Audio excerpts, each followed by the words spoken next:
para sa mga nagsasabi sa akin na ako'y manloloko. Samahan na natin ng paracetamol yan. Good ang circulation.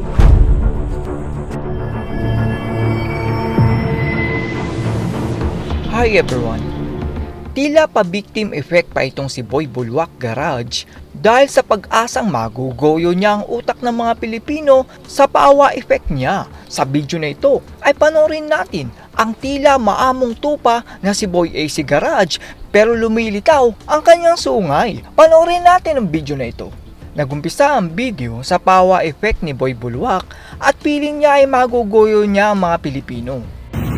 So yun mga idol, good morning sa inyo lahat. Para sa mga nagsasabi sa akin na ako'y manloloko ng buyer, pinalaki ako ng maayos ng magulang ko mga boss. At yun naman kasama naman talaga sa negosyo ang ganyang mga sistema. So inaamin ko rin naman mga boss, meron din naman ako pagkakamali, hindi naman tayo perfecto. Tapos kayo na bahala umusga sa akin.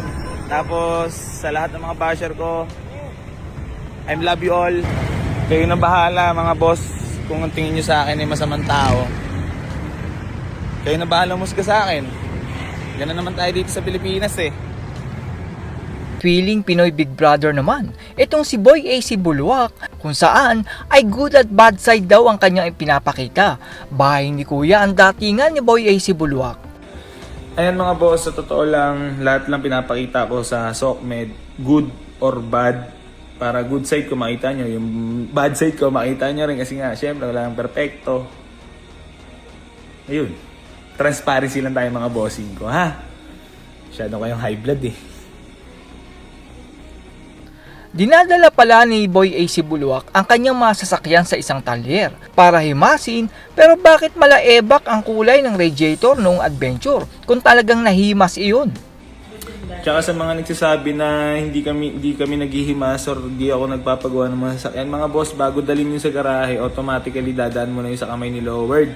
Ayun, follow nyo nga pala yung page ni Lowerd mga boss, Darwin's Garage and Services. So yan siya yung ating mga naghihimas ng ating mga unit. Sa lahat ng mga dinadampot natin, pagkatapos natin damputin, inuwi mo na sa garahe niya. So ngayon mga boss, di ko na napapakita sa inyo lahat ng mga hinihimas natin. Pero lahat ng mga binibenta natin syempre, hinihimas yan bago ibenta. At ito po ang trademark ni Boy AC Bulwak na second hand at hindi niya alam kung kailan lalabas ang sira. Kaso nga syempre, di natin maiwasan second hand. Di natin masasabi kung kailan may lalabas na sira dyan. Yun. Lahat naman nadadaan sa usapan Syempre normal lang naman yung nagkakatalo-talo. Baga, di ba? Sa pamilya nga, laging away di ba? Kunwari pang no-hospital si Boy AC Bulwak pero may binibisita lang siyang kaibigan. So yun mga boss, mag-isa lang ako, ang dami nyo. Na-hospital tuloy ako. Aray mo.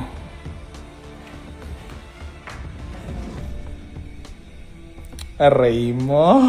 Tignan naman natin itong garantisabog na sasakyan ni Boy AC Bulwak kung saan ay nakapagtataka ang presyo nito. So yun mga bossing ko, bali gusto ko lang din i-flex sa inyo na mabilisan na itong ating Ford Fiesta na 2011 model manual transmission, naka white plate, registered till next year. So bibigyan lang natin yan ng napakamura, 165,000, negotiable pa. Pwede mo na puntahan dito sa garahe. Yon, walk in na, geng. Sa presyo po na yan, ay triple na ang tubo ni Boy AC Bulwak. Ibig sabihin yan, ay 70 to 80,000 lang nabili ito ni Boy AC Bulwak. Pag ganyan po ang presyo niyan, ay paniguradong may sira na po yan at sure na sakit ng ulo ang ibibigay nito sa susunod na may-ari. Tignan naman natin itong kakarag-karag na rebo ni Boy AC Bulwak at ready to Baguio na daw ito at may kasama pang paracetamol. So yun mga bossing ko, bali gusto ko lang i-flex sa inyo itong ating Toyota Revo mga boss, para sa mga nagtatanong at naghahanap sa atin ng diesel engine mga boss na 9 to 10 seater. Ready to Baguio vehicle na yan mga boss. Ayan 9 to 10 seater yan mga boss, all power, diesel Ulitin ko lang mga boss, diesel engine Good ang circulation. So ayan na mga bossing ko baka may mga kursunado po sa inyo.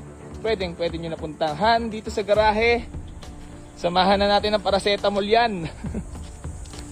So ayan mga bossing ko pwede nyo napuntahan dito sa garahe yan. Walk in na. Grabe naman itong pick up ni Boy AC Bulwak dahil tahimik nang nahihimlay at binuhay pa niya at sa halip na ayusin ay pinalitan lang ng manubela. Oh! Bagong ilalagay na manibela. Alasaan ang bago lan? Ito na ang bagong manibela. Kasi naglulis pa rin. Sheesh! Napalitan na siya ng manibela. Ano yun? Nyar, nasa yung dating yan, Nyar? Patingin nga lang ako nyo. Pakita natin sa ating mga taga-subaybay. Ayan ang dating manibela.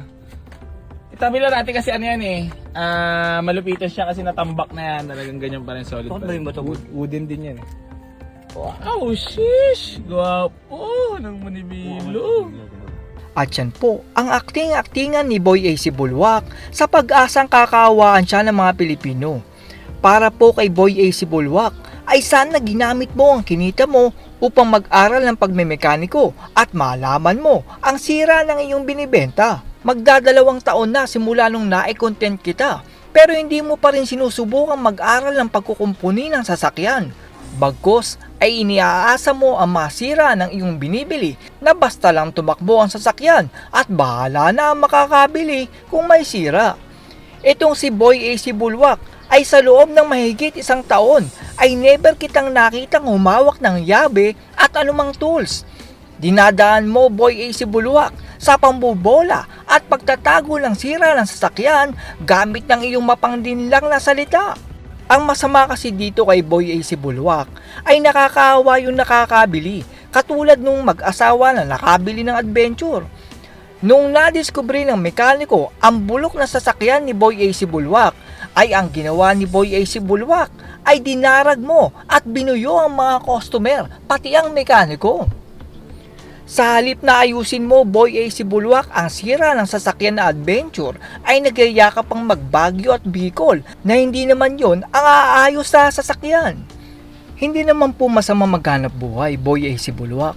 Pero isipin naman natin na kung tayo ang nasa katayuan ng bibili ng ating garanti bulwak na sasakyan, ano ang mararamdaman mo, Boy AC Bulwak? Nakapagpatayo ka ng magandang showroom na may magandang bahay, pero bakit hindi mo nagawang ipaayos ang mga kakarag-karag mong ibinibentang sasakyan? Mas inuna mo pang magpatayo ng matibay na poste ng iyong bahay kesa ipaayos ang bumubulwak mong mga basurang sasakyan. Paano mo naaatim na sa gabi ng iyong pagtulog ay may Pilipinong hindi nakakatulog dahil sa ibinenta mong bulwaking sasakyan? Sa ating pong mga kababayan ay nagkalat po talaga ang mga scammer sa hirap ng buhay. Gagawin nila ang lahat, makabenta lang kahit alam nila sa sarili nila na sira ang binibenta nilang sasakyan. That's all everyone. Salamat sa inyong panonood. This is Chuck and you're watching Bike Drone.